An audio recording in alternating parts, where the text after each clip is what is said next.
모두 평안하셨는지요? 무더위와 코로나 유행이 겹쳐가지고 힘겨운 시간을 모두가 보내고 있습니다.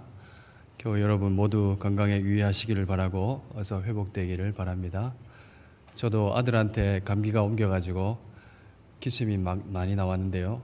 다행히 일부 예배 때는 한 번도 기침을 안 했습니다. 네, 이번에도 안 할 줄로 믿습니다. 애굽 땅에서 나온 다음 해 첫째 달에, 그러니까 출애굽한 지 1년 되었을 때에 하나님께서 모세에게 말씀하셨습니다. 2절 보니까 이달 14째 날 해질 때 이스라엘 자손들이 그 모든 율례를 따라서 유월절을 지키라고 하나님께서 말씀하셨습니다.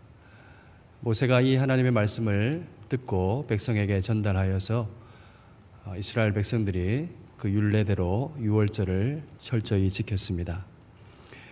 출애굽한 지가 1년밖에 되지 않았으니까 그 유월절을 지키는 분위기가 어땠을지 상상이 되시죠?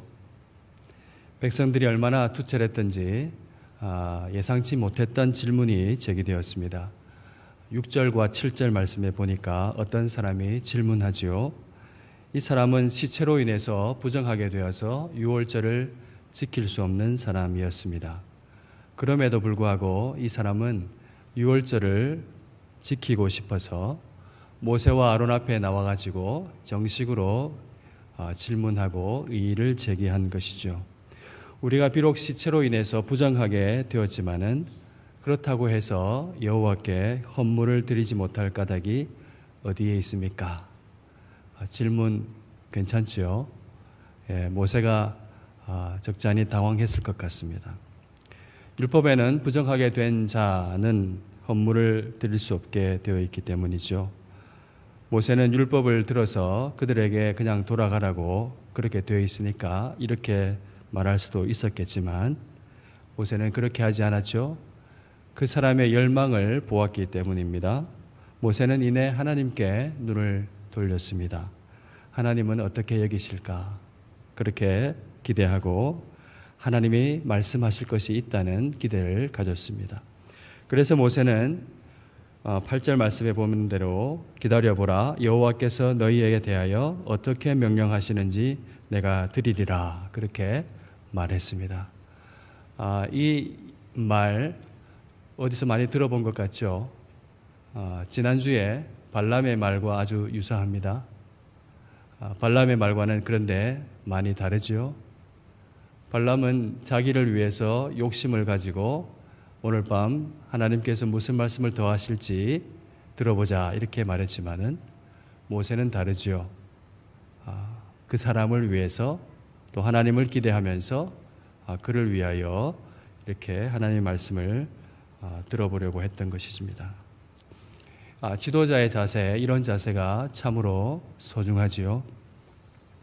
이에 하나님께서 모세에게 말씀하십니다. 그 말씀들이 9절 이하의 말씀에 길게 기록되어 있습니다.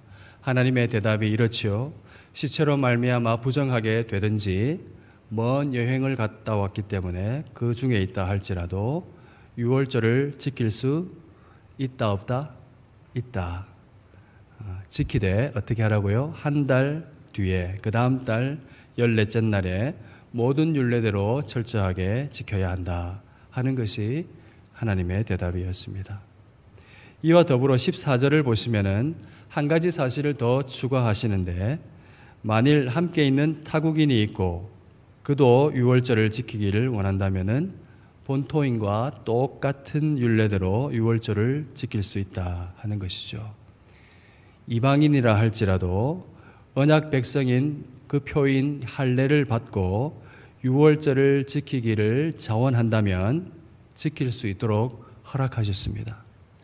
자원하면 이방인이라 할지라도 아무런 차별 없이 하나님의 백성의 대열에 포함시켜 주시는 하나님의 자비하심을 우리가 볼 수가 있지요. 그리고 마지막으로 덧붙이신 하나님의 말씀이 13절 말씀입니다. 무서운 경고의 말씀이죠. 그러나 사람이 정결하기도 하고 여행 중에 있지 아니하면서 유월절을 지키지 아니하는 자는 그 백성 중에서 끊어지리니 그는 그의 죄를 담당해야 할 것이다.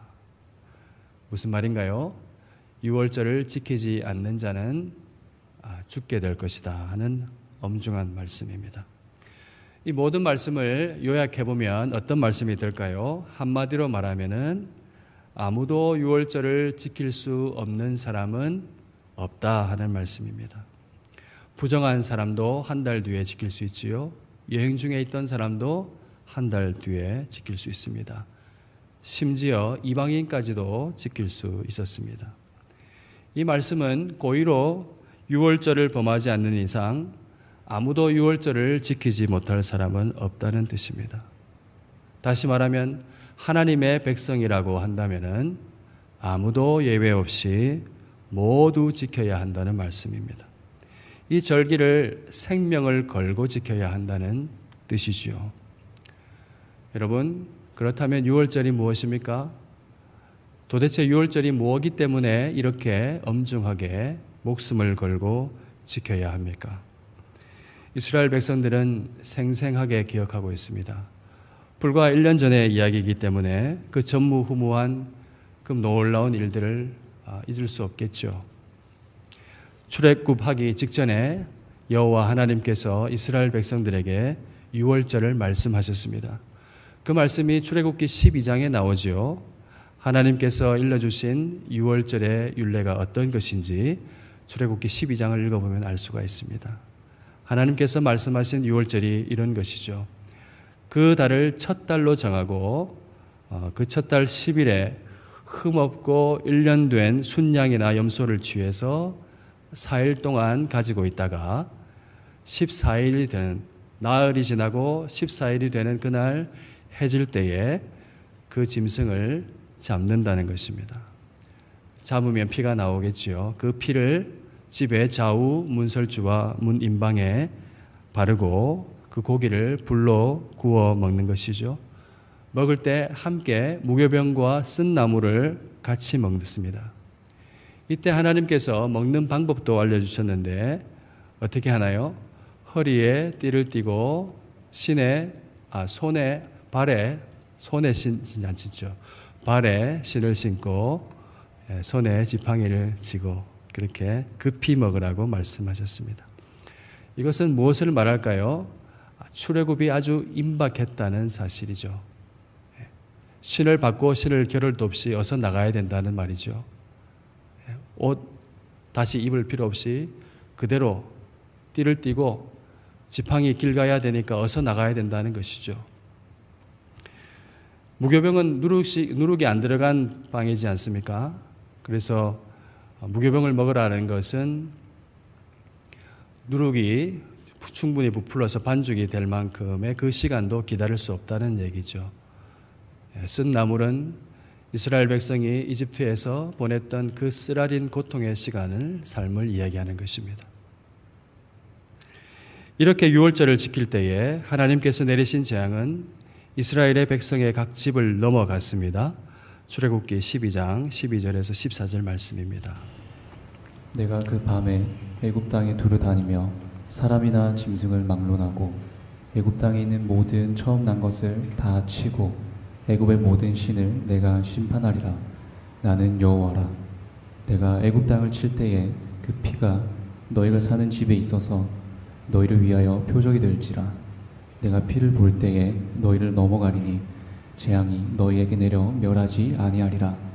너희는 이 날을 기념하여 여호와의 절기를 삼아 영원한 규례로 대대로 지킬지니라. 이스라엘 자손들은 허리에 띠를 띠고 신을 신고 지팡이를 잡고 이렇게 급히 먹으면서 무엇을 생각했을까? 다 먹고 나면 이제 떠난다. 우리는 이제 갈 곳이 있다는 것을 몸으로 깨달았을 것입니다. 하나님께서 이 백성들에게 고기와 무교병과 쓴 나무를 이렇게 씹어 삼키면서 결코 잊을 수 없도록 이 날을 백성의 몸과 마음에 새기셨습니다. 그리고 이 유월절을 대대로 기억하라고 지키라고 말씀하시면서 또 이후에 자녀들이 묻거든 이렇게 대답하라고 그 대답까지 일러주셨습니다. 출애굽기 12장 26절 27절 말씀이죠. 이후에 너의 자녀가 묻기를 이 예식이 무슨 뜻이냐 하거든 너희는 이르기를 이는 여호와의 유월절 제사라. 여호와께서 애굽 사람에게 재앙을 내리실 때에 애굽에 있는 이스라엘 자손의 집을 넘으사 우리의 집을 구원하셨느니라 하라 하매 백성이 머리 숙여 경배하니라. 아멘. 유월절은 구원하신 하나님을 기리는 날입니다. 하나님께서 이 유월절을 광야 한가운데서 다시 지키라고 명령하셨습니다. 두 번째 유월절을 지키되 철저하게 생명을 다해서 빠짐없이 지키라고 말씀하고 계십니다. 하나님께서 왜 이토록 철저하게 빠짐없이 목숨을 걸고 지키라고 말씀하시겠습니까? 그것은 이 유월절을 지킴으로 말미암아 이 백성들이 큰 두 가지 사실을 깨달아 알라고 하신 것입니다. 하나님이 어떤 분이시며 또 여기 와 있는 우리가 누구인지를 알라는 것입니다. 하나님은 당신의 백성들이 유월절을 지키면서 이 사실을 알기를 원하셨습니다. 보라, 나는 너희를 애굽에서 빼내어 구원한 너희의 하나님이니라. 너희는 내 보배로운 소유, 나의 언약 백성이니라. 이 두 가지 사실을 알기를 원하셨습니다. 약속의 땅으로 행군하기 위해서, 진군하기 위해서 생명 걸고 준비해야 할 것은 싸움 기술을 준비하는 것이 아니죠. 검술을 배우고 위장술을 익히는 것이 아니었습니다. 바로 하나님께서 누구이신지 그리고 자신이 누구인지 알아야 하는 것입니다. 이스라엘 백성들이 유월절을 이렇게 광야에서 지키고 있을 때 그들의 뇌리 속에 지나가는 지난 1년간의 세월들이 주마등처럼 지나갔을 것입니다. 그들은 지난 1년간 하나님이 어떤 분인지 생생히 보고 뼈저리게 배웠습니다. 애굽에서 내려진 10가지 재앙을, 그 무시무시한 재앙을 보았지요. 강이 피로 변하는 것을 보았습니다. 애굽을 나왔습니다. 홍해를 마른 땅과 같이 건너갔습니다. 그들을 인도하는 구름 기둥과 불 기둥을 보았습니다. 놀라서 너무 기쁘고 감사해서 찬송을 불렀죠. 그런데 그 찬송하던 입이 원망으로 가득 차던 일도 있었습니다. 물이 없다고, 고기가 없다고 하나님을 원망하고 시험했죠. 여러분, 이때가 얼마쯤 된 것 같아요? 제가 성경을 보니까 출애굽한 지 2달 반 만에 그렇게 했습니다. 차라리 그때가 나았다고 빌어먹던 고기를 그리워하며 하나님을 시험했습니다. 그럼에도 하나님 어떻게 하셨습니까? 이 백성을 불쌍히 여기시고 하늘에서 양식을 비와 같이 내려주셨죠. 만나와 메추라기를 주셨습니다. 그뿐이 아니지요. 시내산에 3달 만에 도착했을 때 하나님의 언약의 말씀을 들었습니다. 출애굽기 19장 5절에서 6절 말씀입니다. 세계가 다 내게 속하였나니 너희가 내 말을 잘 듣고 내 언약을 지키면 너희는 모든 민족 중에서 내 소유가 되겠고 너희가 내게 대하여 제사장 나라가 되며 거룩한 백성이 되리라. 너는 이 말을 이스라엘 자손에게 전할지니라. 이 말씀을 들었습니다. 앞에 설명했던 그 모든 것과 함께 뚜렷한 하나님의 말씀을, 이 언약의 사랑의 말씀을 들었습니다. 그리고 하나님께서 임재하시기로 약속했었던 그 성막도 완공했습니다. 하나님이 가르쳐 주신 디자인대로 기술자들이 협력해서 지었던 그 성막 완공했고요. 그리고 그 성막이 완공될 때에 하나님의 영광이 구름과 같이 가득하게 된 장면을 그들이 눈으로 보았습니다. 하나님 이 모든 것을 다하여 이 생생한 하나님의 말씀, 이 생생한 기억을 잊지 말라고 두 번째 유월절을 지키라고 하십니다. 잊을 수 없는 기억 위에 서서 오늘 내가 여기에 왜 있는지 생각하라고 말씀하십니다. 너희의 하나님 여호와가 누구인지 힘써 알라. 너희가 누구인지 바르게 알라. 나는 너희의 하나님이요 너는 내 보배로운 백성이니라. 그렇게 말씀하고 계십니다. 여러분, 이것을 알아야 이스라엘 백성이 행군할 수가 있습니다. 거룩한 싸움을 할 수가 있습니다. 이 두 가지 사실을 모르고서는 나아갈 수가 없습니다. 하나님이 누구이시고 내가 누구인지 모르는데 어떻게 가겠습니까? 그것을 알지 못한다면은 목적 없는 출발과 같습니다. 목적 없는 출발 해보신 적 있습니까? 별로 없을 겁니다. 우리는 목적을 가지고 출발합니다. 그것은 방황할 수밖에 없는 일이죠. 누군지 모르고 하나님 어떤 분인지 모른다면은 싸울 수가 없습니다. 싸우는 영문도 모르기 때문에 이기기는 더더욱 어렵습니다. 이스라엘 백성은 확인하고 또 확인해야 합니다. 여러분, 우리도 마찬가지입니다. 여러분 여기 다 앉아 계시는데 여러분은 어쩌다 보니 여기에 앉아 계신 것이 아닙니다. 어머님이 꼭 오자고 해서 오신 게 아닙니다. 하나님의 영원한 전부터 계획하신 구원의 손길이 있었기 때문인 것을 믿으시길 바랍니다. 하나님의 손길이 있었기에 우리가 여기 있습니다. 우리는 그리스도 안에서 하나님의 보배로운 소유, 하나님의 언약 백성입니다. 여러분에게 이 소중한 인식이 있기를 바랍니다. 우리가 이 사실을 굳게 믿어야 합니다. 여러분, 그러나 안타깝게도 많은 사람들이 이 사실을 자기의 것으로, 자기에게 일어난 실제 현실로 여기지 않는 것 같습니다. 목사님 다 알고는 있는데요, 제 형편을 좀 보세요. 저는 아닌 것 같아요. 이렇게 하시는 분이 들어 있습니다. 그래서 도무지 행진할 여력이 없습니다. 갈 채비를 하지 못합니다. 아무리 말씀으로 무장되십시오라고 이야기해도 무장하지를 않습니다. 굳이 그렇게 해야 될 필요가 있습니까? 안 그래도 그럭저럭 잘 사는데요. 이렇게 말할 수가 있지요. 마음에 안 드는 이런저런 형편 때문에 자기에게 있는 참다운 현실을 알지 못하는 것입니다. 어떡할까요? 여러분, 하나님의 말씀으로 권면합니다. 믿음은 그 사실을 내 것으로 삼고 사는 것입니다. 구원은 여러분의 현실입니다. 예수 그리스도를 진정으로 믿는다면 여러분은 하나님의 보배로운 소유, 하나님의 자녀인 것을 믿으시기를 바랍니다. 하나님은 예수 그리스도를 통하여서 이 은혜와 영광을 이루어 주셨습니다. 어떻게 이루어 주셨습니까? 예수님께서 체포되시기 전에 7일 유월절 만찬을 준비하셨습니다. 여러분, 십자가 사건이 있었던 그때는 유월절 그때였습니다. 이 만찬을 하기 위해서 다락방을 준비하셨죠. 거기서 유월절을 완전히 새로운 것으로 만들어 주셨습니다. 새로운 떡과 잔을 주셨죠. 자기 몸과 피를 주셨습니다. 떡을 떼시면서 제자들에게 너는 받아 먹으라. 이것은 너희를 위한 내 몸이니라. 잔을 주시면서 받아 마시라. 이것은 많은 사람을 위하여 흘리는 나의 피, 곧 언약의 피니라 말씀하셨습니다.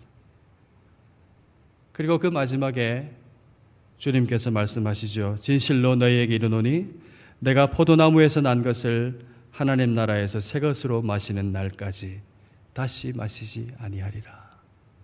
무슨 말씀인가요?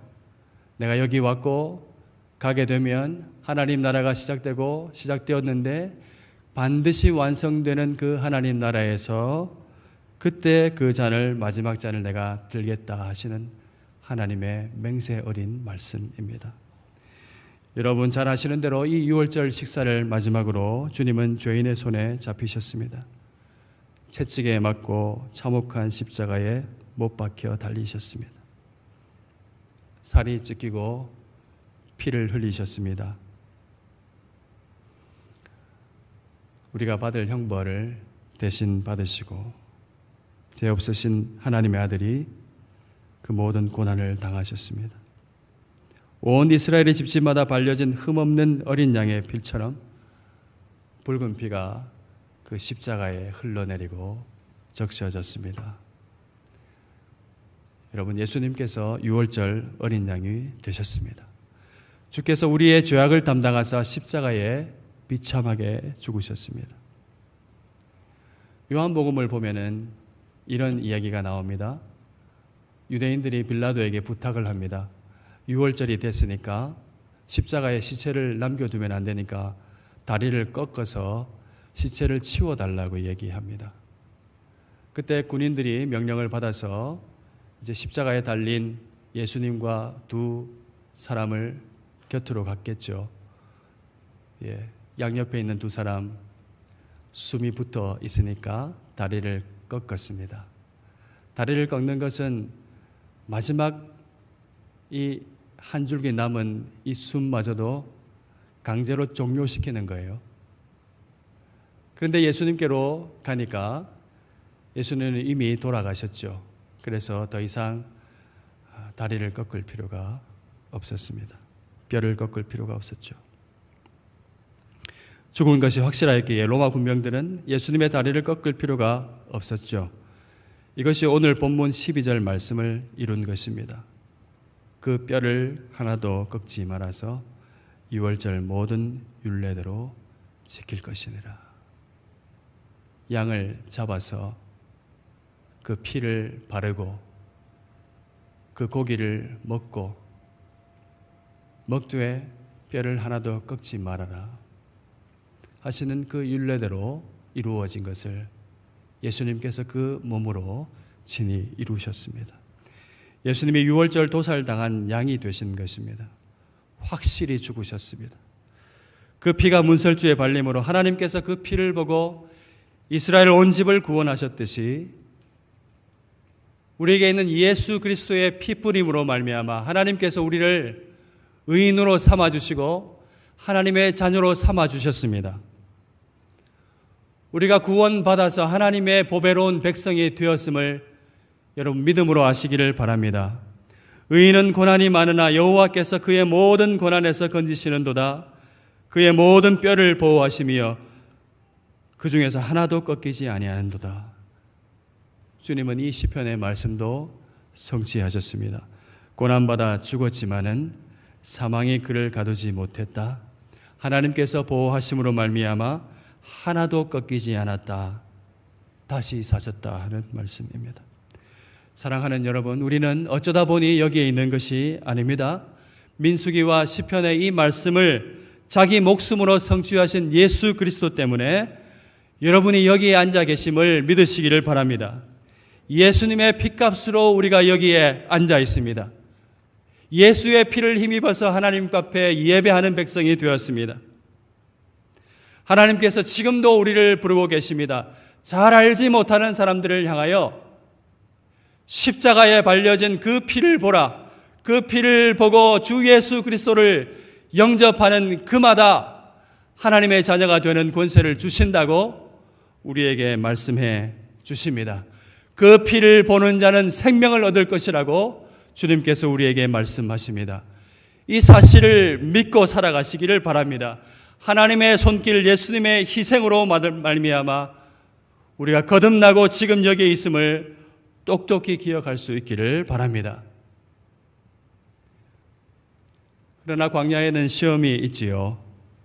유월절이 아주 중요하고 그렇게 목숨을 바쳐서 생명 걸고 지켜야 할 것이었지만은 이 민수기 말씀 보면 이후에 두 번째 유월절 이후에 세 번째 유월절 지켰다는 기록이 있을까요? 없을까요?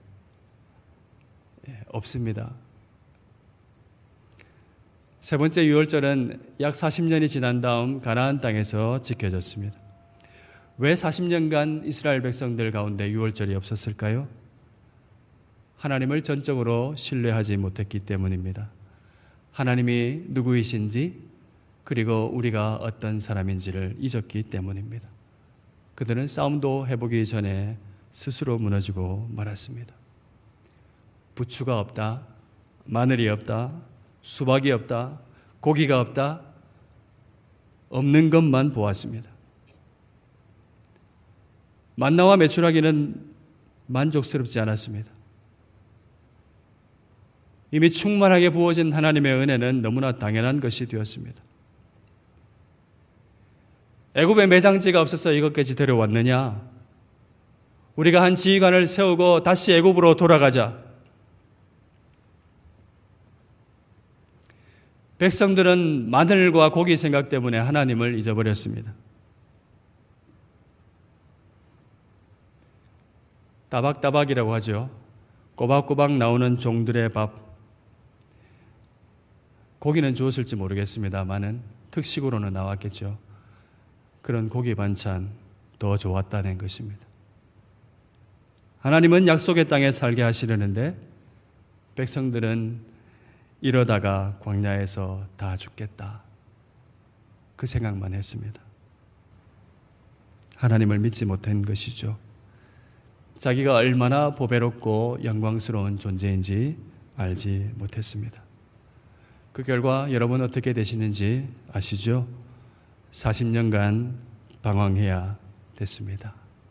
출애굽 1세대는 광야에서 모두 죽었습니다. 약속의 땅에 들어가지 못했습니다.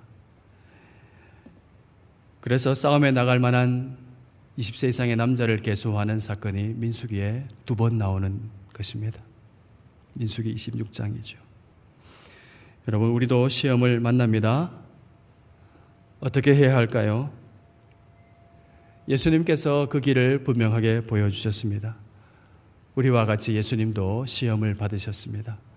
공교롭게도 40일 동안 금식하셨습니다. 엄청 배고프신 예수님께 마귀가 나타나서 시험하죠. 네가 하나님의 아들이라면 이 돌들을 명하여 떡으로 만들어 먹으라. 너가 하나님의 아들인 것을 증명해 보라고 그렇게 이야기하고 시험했습니다. 높은 곳에서 뛰어내려 보라. 하나님의 아들이라면 하나님께서 바쳐주시겠지. 모든 영광을 보여주면서 나에게 절하라. 그러면 영광을 주겠다. 그렇게 유혹하고 시험했습니다. 예수님께서 그때 무슨 말씀을 하셨습니까? 사람이 떡으로만 살 것이 아니요 오직 하나님의 입으로부터 나오는 말씀으로 살 것이니라. 주 너의 하나님을 시험하지 말라. 너 주의 하나님을 경배하고 다만 그를 섬기라고 하셨습니다. 시험을 이기는 길은 무엇입니까? 말씀으로 살고 하나님을 시험하지 말고 하나님을 예배하는 것입니다.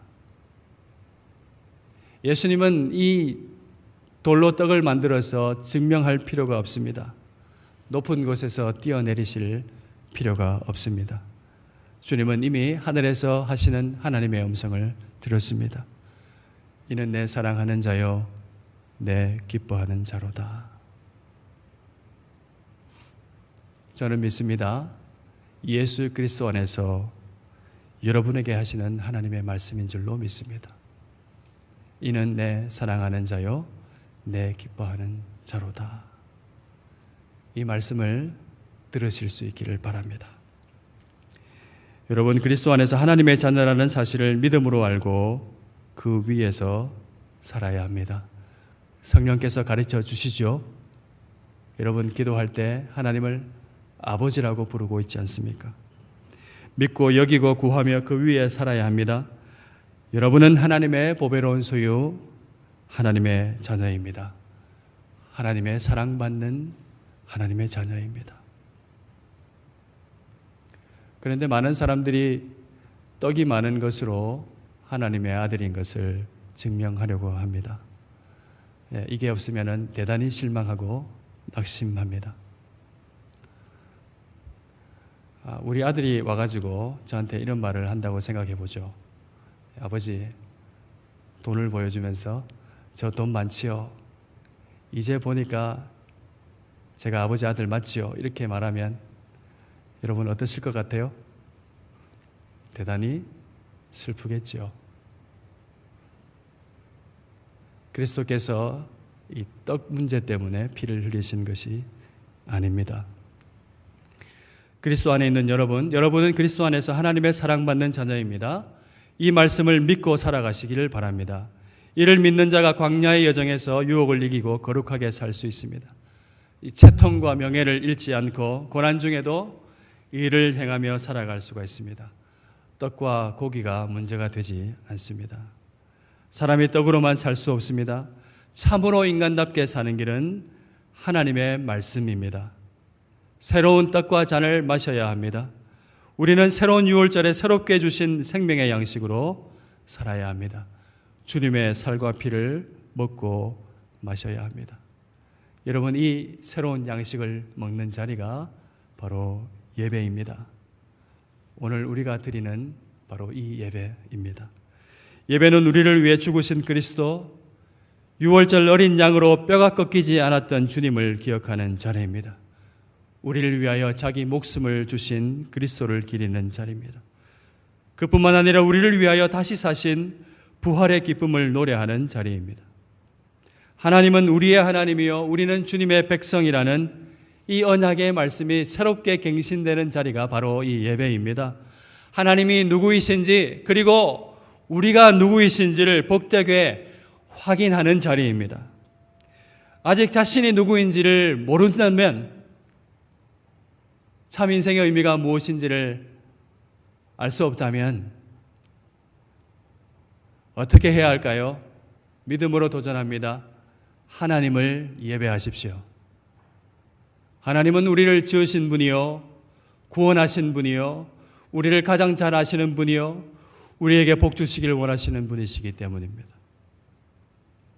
하나님은 당신을 찾는 자에게 상을 주십니다. 어디서도 얻을 수 없는 가장 복된 인식을 우리에게 알게 하십니다. 갖게 하십니다. 영광, 말할 수 없는 영광의 하나님, 그분이 누구이신지, 그 영광의 하나님이 어떻게 낮아지셨으며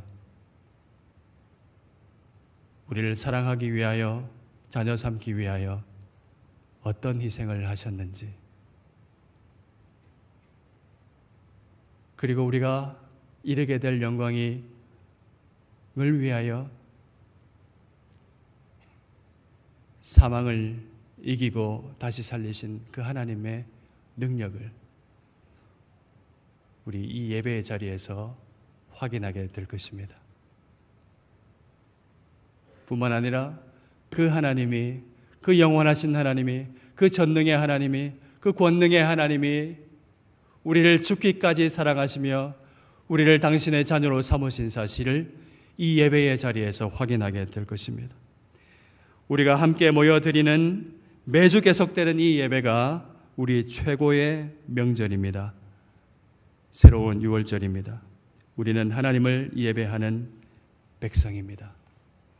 생명을 걸고 지켜야 할 우리의 정체성입니다. 우리 가운데 계신 하나님을 바라보십시다. 우리에게 얼굴빛을 비추시는 하나님을 사모하시기를 바랍니다. 이 예배의 자리에서 형제 자매의 얼굴을 보면서 우리가 얼마나 보배롭고 사랑받는 자녀인 것을 함께 깨달을 수 있기를 바랍니다. 예배의 자리에서 이 구원의 하나님, 사랑의 하나님께 우리의 몸과 마음을 전심으로 드리는 예배의 시간을 보낼 수 있기를 바랍니다. 날마다 우리 삶 가운데서 넘쳐나는 새 노래를 여기에서 함께 힘찬 목소리로 올려드릴 수 있기를 바랍니다. 믿음의 행진을 위한 채비를 여기서 하실 수 있기를 바랍니다. 내 사랑하는 자요, 내 기뻐하는 자로다 하시는 하나님의 자비로운 목소리를 들으실 수 있기를 바랍니다. 우리의 참된 정체성을 여기서 확인하시고 세상으로 나아갈 수 있기를 바랍니다. 믿음으로 거룩한 행군을 이어가십시다. 성령께서 인도하십니다. 하나님은 당신을 찾는 백성에게 상 주시고 기뻐하시는 분이십니다. 모든 지혜를 허락해 주십니다. 광야와 같은 세상에서 이 열정을 가지고 주님과 동행하는 저와 여러분이 될 수 있기를 간절히 소원합니다. 아멘.